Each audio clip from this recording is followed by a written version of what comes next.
Olá, boa noite.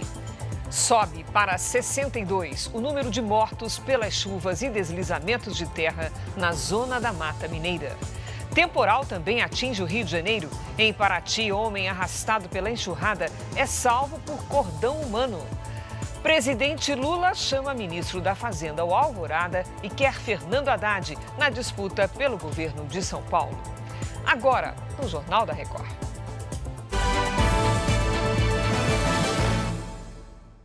Oferecimento Bradesco. Chama o Pix com crédito para parcelar suas compras.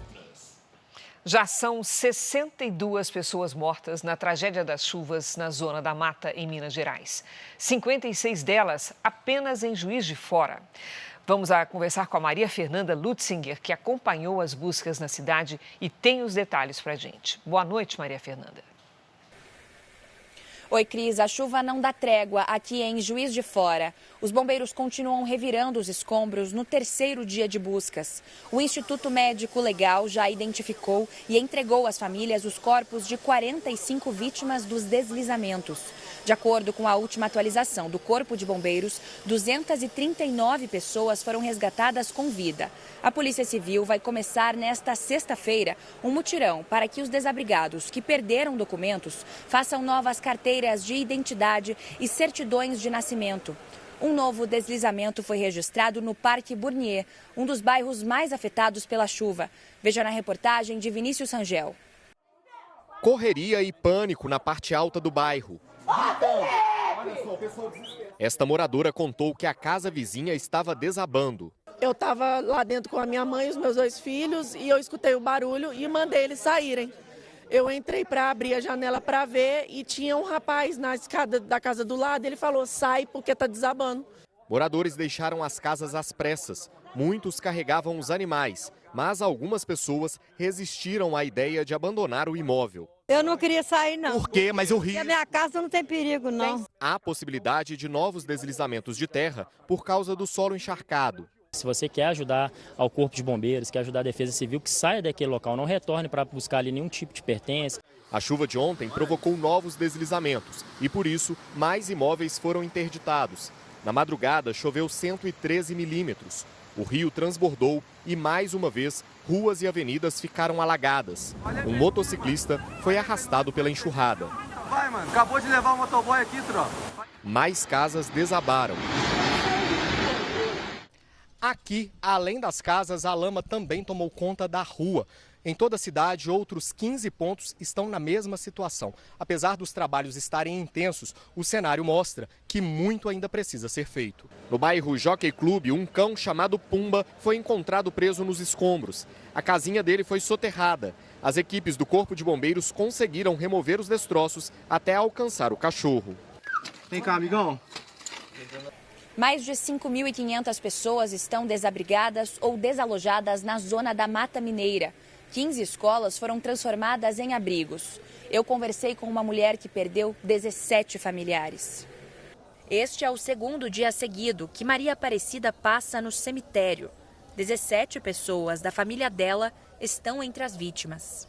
Nós vamos despedir do Jonas, da mãe dele, Monique, da Josiane e o filho Gustavo. São seus sobrinhos? São meus sobrinhos. Está doendo demais, é triste demais, é muito triste estar aqui. Boa parte dos parentes morava no Jardim Bournier, um dos mais atingidos pelos deslizamentos. A gente vê acontecer com todo mundo, mas a gente nunca espera com a gente, né? Do alto é possível ver que várias regiões de Juiz de Fora foram atingidas pela tragédia. Os deslizamentos são vistos de longe. Um pouco mais abaixo, compondo o cenário da cidade, o rio Paraibuna, que agora já retornou para o leito. Mas as ruas do entorno mostram marcas de água e de barro que aconteceram durante a cheia. Já nessa área de mata aconteceu outro deslizamento e os moradores da região não podem ultrapassar este trecho. Aqui eles precisam deixar os carros e somente entrar a pé, já que essa região é considerada uma zona de risco. A lama se espalha por toda parte. Quem anda pelas ruas tem que desviar de poças e entulhos. Mais de 5.500 pessoas estão desabrigadas ou desalojadas. O movimento nesta rua é intenso. Aqui funciona um dos principais abrigos da cidade.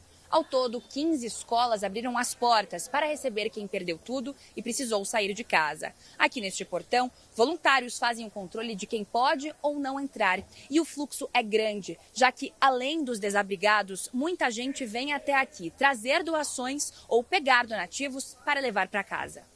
O seu Geraldo veio para cá com a mulher, a filha, os netos e o cachorro. Ele foi obrigado a sair de casa com a família.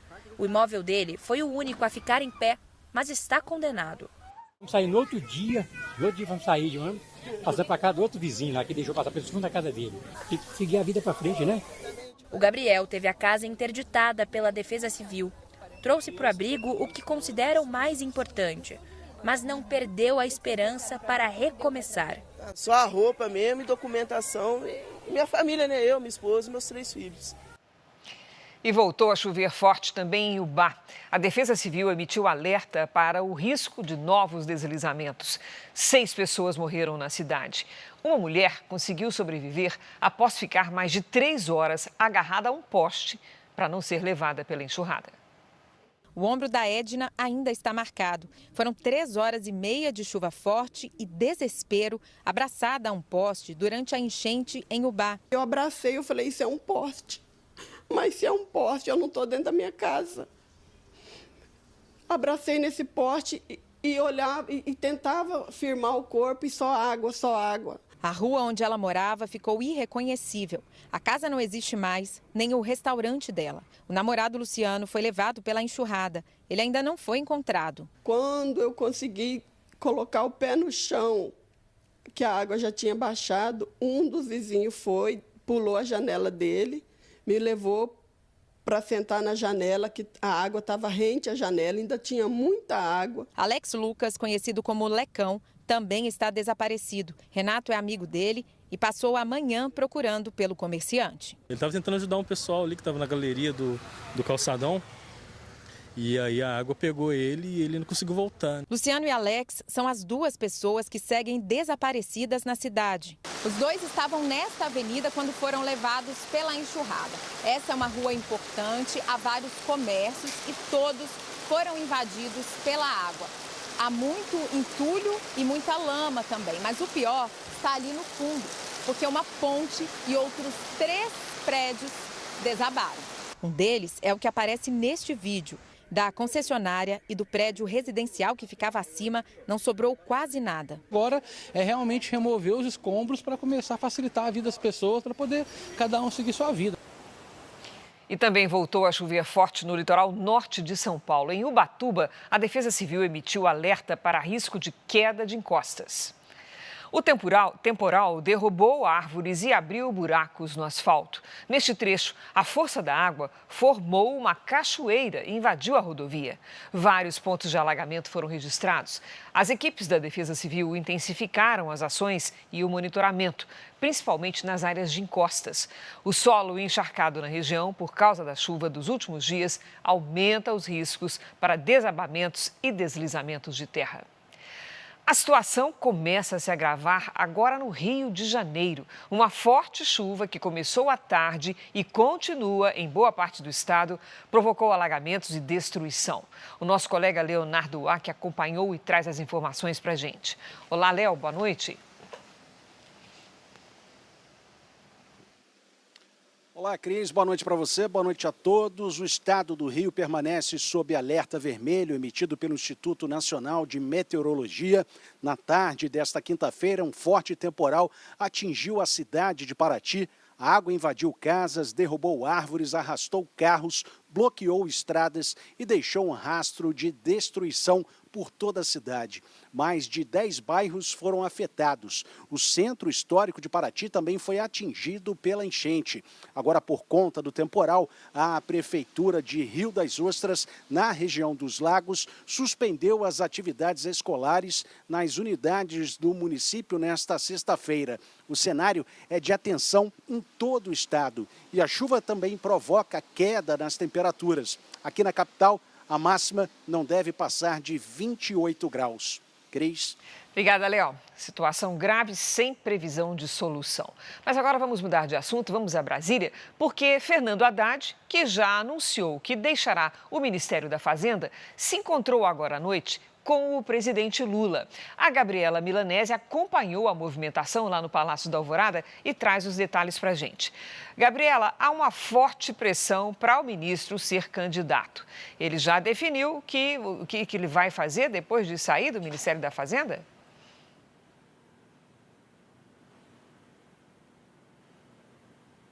Ainda não, Cris. Boa noite para você, muito boa noite para quem nos acompanha. O presidente Lula tenta convencer o ministro da Fazenda, Fernando Haddad, a concorrer no estado de São Paulo, seja ao Senado, seja ao governo do estado. A verdade é que Haddad não aceitou inteiramente ainda essa ideia. A vontade dele é participar da coordenação da campanha à reeleição de Lula. Mas o presidente precisa construir um palanque forte no maior colégio eleitoral do país, que é São Paulo, e tenta convencê-lo a concorrer de preferência ao governo do estado. Neste caso, o ministro enfrentaria o governador Tarcísio de Freitas, que é favorito à reeleição. Se Haddad concordar, a tendência é que Lula mantenha Geraldo Alckmin como vice. A saída de Haddad do Ministério da Fazenda deve ocorrer após o encontro entre Lula e o presidente Donald Trump nos Estados Unidos. O ministro fará parte da comitiva presidencial e o encontro bilateral deve ocorrer entre os dias 15 e 20 de março. Caso Haddad realmente saia, então, do Ministério da Fazenda, o favorito para assumir é o atual secretário executivo, Dário Durigan. Cris? Obrigada, Gabriela. 2 meses após aprovar um empréstimo de 12 bilhões de reais aos Correios, o Conselho Monetário Nacional autorizou nesta quinta-feira a estatal a pegar mais 8 bilhões em operações de crédito com bancos públicos e privados. O novo empréstimo vai permitir à estatal completar o plano de financiamento de 20 bilhões de reais. As duas operações de crédito têm garantia da União com o Tesouro Nacional cobrindo eventuais inadimplências dos Correios. A reunião da CPI mista do INSS foi marcada por bate-boca e agressões. A confusão aconteceu logo após a aprovação da quebra dos sigilos bancário e fiscal do filho do presidente Lula, Fábio Luiz Lula da Silva, o Lulinha. A CPI mista aprovou em bloco diversos requerimentos de convocações e quebras de sigilos. Na lista estava Fábio Luiz Lula da Silva, o Lulinha, filho do presidente Lula. De acordo com a contagem da presidência da comissão, dos 31 presentes na sessão, 7 votaram contra. A base governista afirma que 21 parlamentares estavam presentes e que conseguiu 14 votos contra. Foi quando começou o empurra-empurra. Um dos mais exaltados era o deputado Rogério Correia, do PT de Minas Gerais.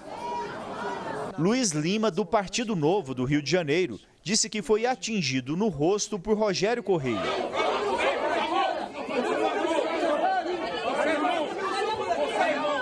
A sessão foi interrompida. Na volta, Correia pediu desculpas. Eu realmente atingi o deputado quando eu fui reagir. Se pegou no rosto do deputado, eu peço desculpas. Não era a minha intenção. Mas eu fui empurrado e aqui caí, todos viram. O Partido Novo e o PL entraram com representação no Conselho de Ética pedindo a suspensão do mandato do deputado Rogério Correia por agressão. Já os governistas recorreram ao presidente do Congresso, Davi Alcolumbre. Eles querem a anulação da aprovação dos requerimentos, inclusive da quebra dos sigilos bancário e fiscal de Fábio Luiz Lula da Silva. Em nota, a base governista afirma que tinha número suficiente para barrar a aprovação da quebra de sigilo e que vai entrar com representação no Conselho de Ética contra o presidente da CPMI. Lulinha é suspeito de ter recebido repasses de investigados no esquema de fraudes em descontos ilegais de aposentadorias e pensões. Da Espanha, o filho do presidente Lula disse a aliados que está tranquilo diante da quebra dos sigilos e que vê motivação política na decisão. Segundo o requerimento da comissão, Lulinha seria o destinatário de um pagamento de R$300 mil feito pelo empresário Antônio Camilo, o careca do INSS, a uma empresa intermediária. O que vale é o voto. No voto, o governo perdeu E o resultado é que o jogo virou.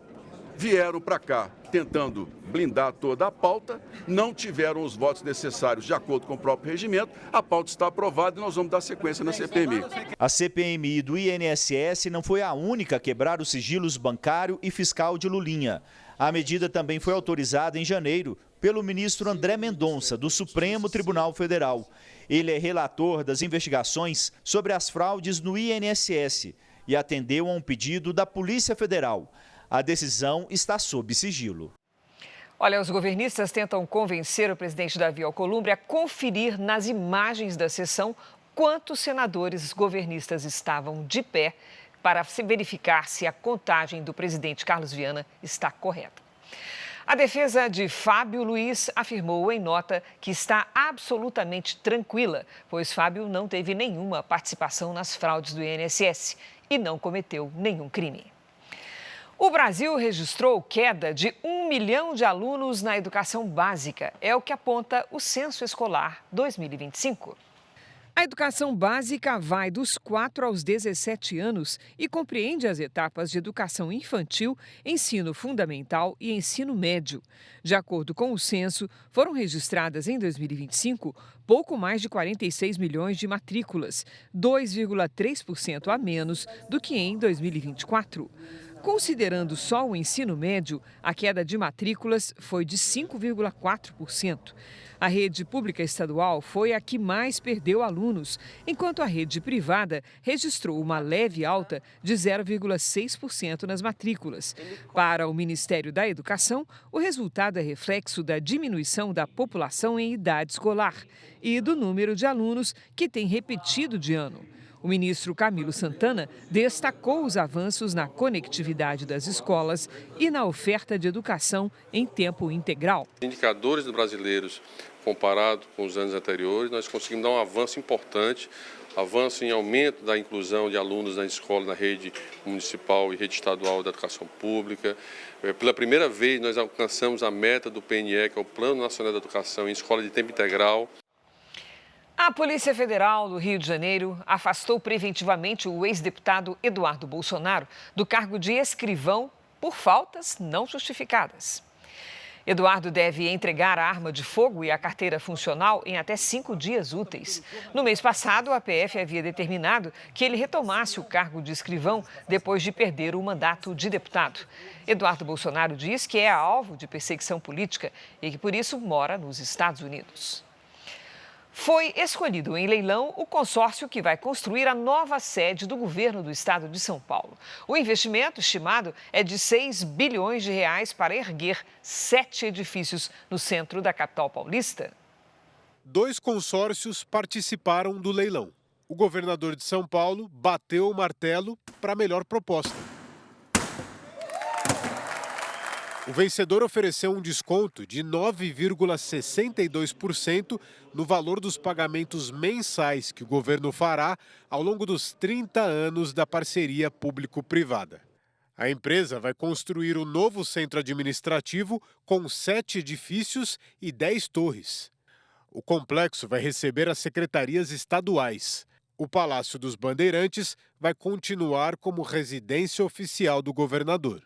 O centro administrativo vai receber estruturas e serviços do governo estadual que hoje funcionam em mais de 40 endereços espalhados aqui pela capital e onde trabalham cerca de 22 mil servidores.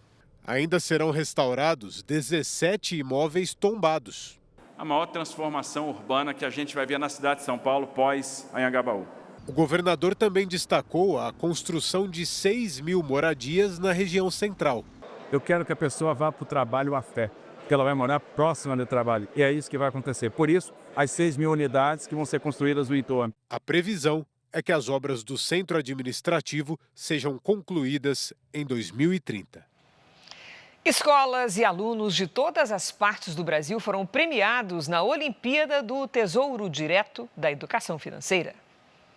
Tesouro Direto, ações, CDB, Fundo de Investimento. Termos que antes pareciam distantes entraram na rotina de estudantes de instituições públicas e privadas. O conhecimento rendeu uma premiação para alunos, professores e diretores de todo o país que participaram de uma Olimpíada de Educação Financeira. O José e o Arthur vieram de Palmas, no Tocantins, para receber o reconhecimento na capital paulista. Eles representam uma escola estadual com 750 estudantes do ensino médio. Eu sou uma pessoa de classe média, é muito fácil eu gastar o dinheiro da minha mãe sem entender como que aquele dinheiro roda, como que funciona, qual a porcentagem de juros. O sentimento é de realização, de muito dever cumprido e com aquele sentimento também de dar continuidade a esse trabalho. Para muitos jovens, esse é o primeiro contato com o universo dos investimentos. Os 10 mil alunos mais bem colocados receberão títulos do Tesouro Direto.